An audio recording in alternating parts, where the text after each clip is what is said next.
Vous êtes-vous déjà demandé comment un être parfait comme Lucifer, créé directement par Dieu, pouvait se rebeller et devenir le plus grand adversaire du royaume céleste?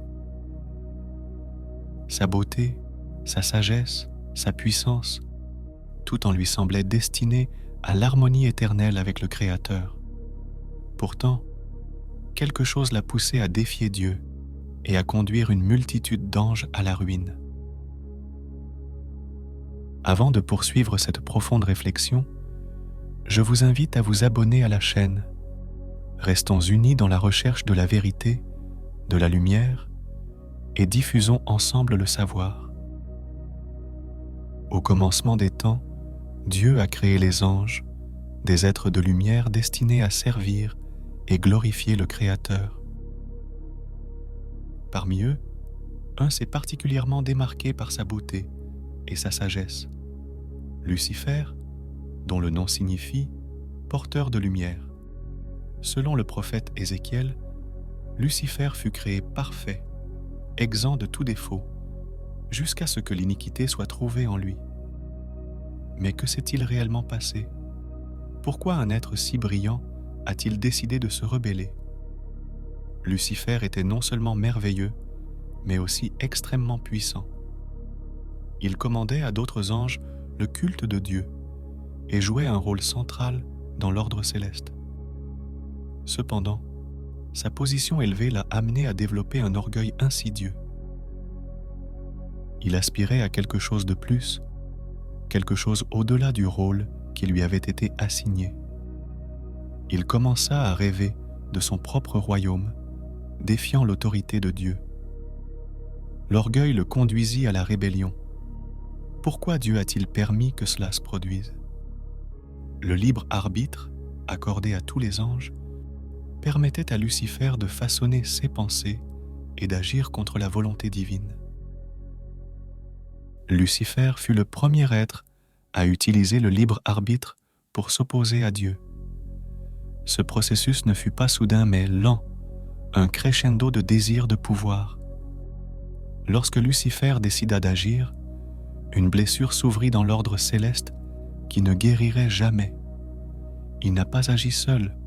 Son charisme et sa capacité de persuasion ont séduit un tiers des anges, également tentés par la promesse de puissance et de liberté. Ces anges formaient une armée prête à défier Dieu lui-même. Mais pensez-vous qu'un tel acte de rébellion pourrait passer inaperçu? Comment auriez-vous réagi face à une si grande tentation? Écrivez votre opinion sur cet ancien conflit entre le bien et le mal dans les commentaires. La bataille entre les anges fidèles à Dieu et les rebelles fut dévastatrice. Michael, l'archange guerrier, mena les armées célestes contre Lucifer et ses alliés. Dans l'Apocalypse, il est décrit comment Michel et ses anges ont triomphé et que Lucifer, devenu Satan, a été précipité sur terre avec les autres anges déchus, désormais démons. Cet événement marqua la fin de la paix céleste et le début d'un conflit éternel entre le bien et le mal. La chute de Lucifer n'était pas seulement physique, mais spirituelle. Il était séparé pour toujours de la présence de Dieu. Mais si Dieu est tout-puissant, pourquoi n'a-t-il pas simplement détruit Satan? La réponse à cette question réside dans le respect du plus grand don accordé par Dieu, le libre arbitre. Si Dieu éliminait Satan, cela irait à l'encontre d'un des principes clés de la création, à savoir la liberté de choisir. Même la présence du mal est fonction de la possibilité de choisir le bien. Cela nous amène à un profond dilemme moral. Dieu, qui peut tout, a choisi de permettre l'existence de Satan, non pas par manque de pouvoir, mais pour préserver la véritable essence du libre arbitre. Chaque jour, nous sommes confrontés à ce choix, servir Dieu ou céder aux tentations du diable. L'existence du mal n'est donc pas un manque de puissance divine, mais une démonstration de la justice de Dieu.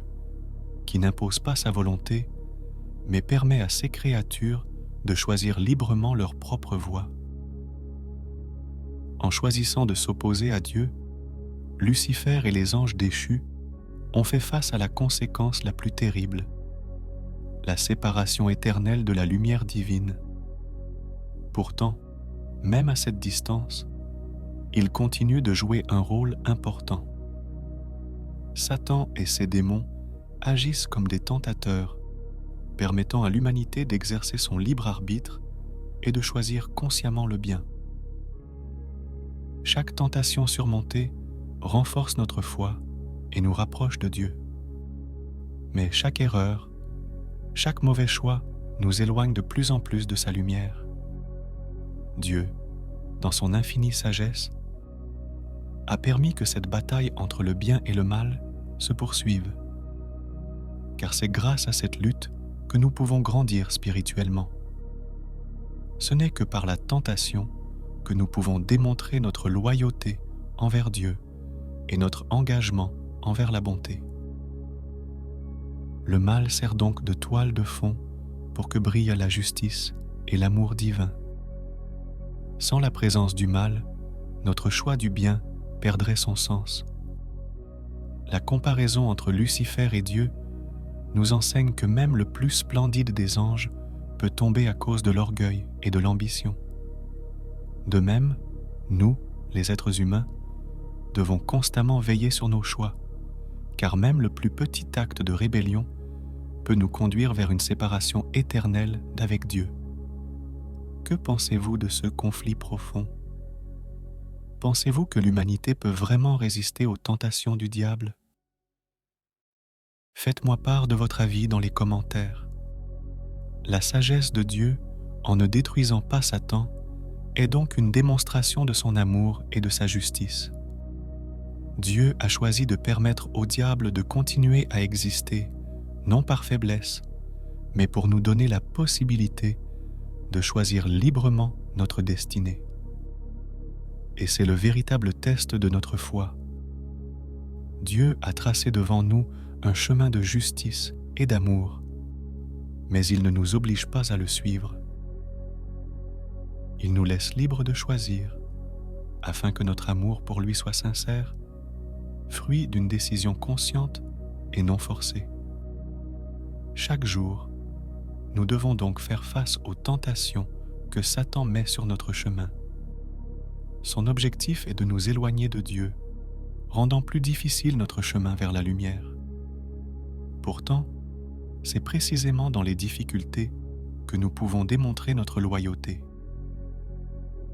Dieu permet à Satan d'exister non pas parce que le mal échappe à son contrôle, mais parce que, par nos choix, nous pouvons révéler notre vraie nature.